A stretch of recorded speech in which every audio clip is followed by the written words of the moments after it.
E aí, bora desvendar uma história simplesmente fascinante que está rolando dentro do nosso corpo agora mesmo. A gestão da nossa economia de energia. É uma dança metabólica sem fim entre gastar e criar energia. Vamos entender isso a fundo. Já parou para pensar nisso? A resposta está em duas moléculas que são essenciais. Uma é o combustível bruto, e a outra é tipo a moeda de energia que a célula realmente usa no dia a dia. Elas são a base de tudo, de como as nossas células gerenciam o orçamento para manter a gente funcionando. Primeiro, a gente tem a glicose. Ela é a nossa principal fonte de combustível, sabe? O ponto de partida para quase toda a energia que as células precisam. É como se fosse o dinheiro vivo que entra no sistema.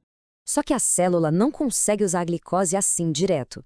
Ela precisa primeiro converter esse dinheiro numa moeda corrente, que é o ATP. O ATP, sim, é a energia que de fato bota as reações celulares para funcionar. Ok, então como é que a célula faz essa mágica de converter glicose em ATP? A primeira via metabólica que a gente vai explorar é a glicólise, que é basicamente o processo de gastar a glicose para ter energia na hora. A glicólise é um processo que acontece em praticamente todas as células do nosso corpo. É uma sequência de 10 reações que pega a glicose, uma molécula com 6 carbonos, e, pá, quebra ela no meio em duas moléculas de piruvato, cada uma com 3 carbonos. Agora, o mais interessante aqui é que a glicose tem duas fases. Primeiro, a célula precisa investir um pouco de energia. Ela gasta 2 ATPs só para preparar a glicose. Depois vem a fase do pagamento, onde o lucro aparece. Essa molécula preparada se quebra e gera um total de 4 ATPs e também duas outras moléculas que carregam energia, as NADH. Então, fazendo as contas, investiu 2 ATP, ganhou 4 ATP. O saldo líquido é de 2 ATP.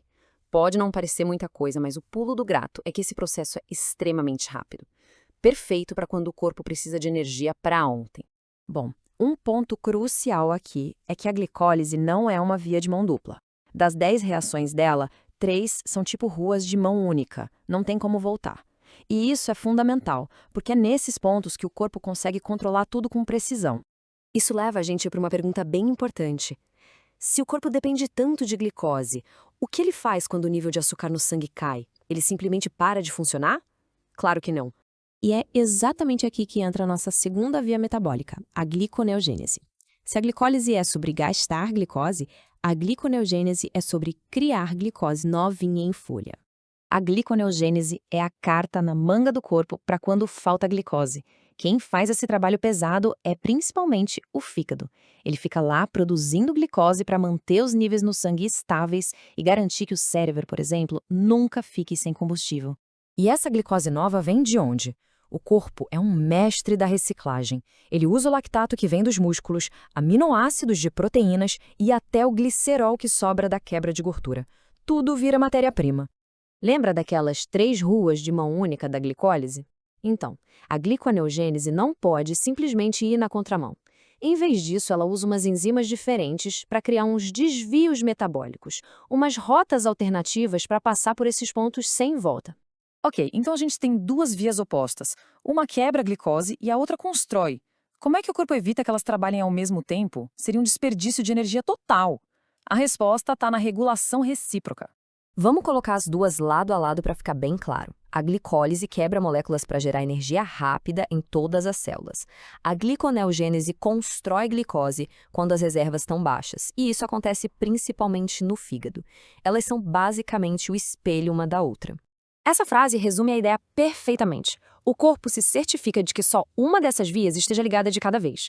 Isso evita o que a gente chama de ciclo fútil, que seria uma via construindo exatamente o que a outra está quebrando, ou seja, gastar energia à toa. E olha que genial essa ilustração de como a regulação funciona.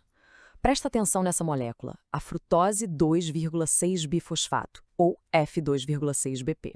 Ela funciona como um grande interruptor. Quando ela está em alta, ela ativa a enzima-chave da glicólise e, ao mesmo tempo, inibe a enzima da gliconeogênese. É o interruptor perfeito que decide se o fluxo vai para um lado ou para o outro. Certo, mas quem controla esses interruptores moleculares? Aí a gente sobe mais um nível na hierarquia e encontra os verdadeiros gerentes do nosso metabolismo, os hormônios. Depois de uma refeição, principalmente uma rica em carboidratos, o pâncreas libera insulina. A insulina é o hormônio da abundância. Ela avisa as células: olha, tem muita glicose dando sopa. Podem usar, gastar, armazenar. E isso, claro, ativa a glicólise. Por outro lado, quando a gente está em jejum e a glicose no sangue cai, o pâncreas libera o glucagon. O glucagon é o hormônio da escassez. Ele manda um recado direto para o fígado. Atenção, precisamos de mais glicose no sangue. Comece a produção, ativando a gliconeogênese. Esse diagrama pode parecer um pouco complexo, mas ele mostra exatamente como esses sinais dos hormônios se transformam em ação.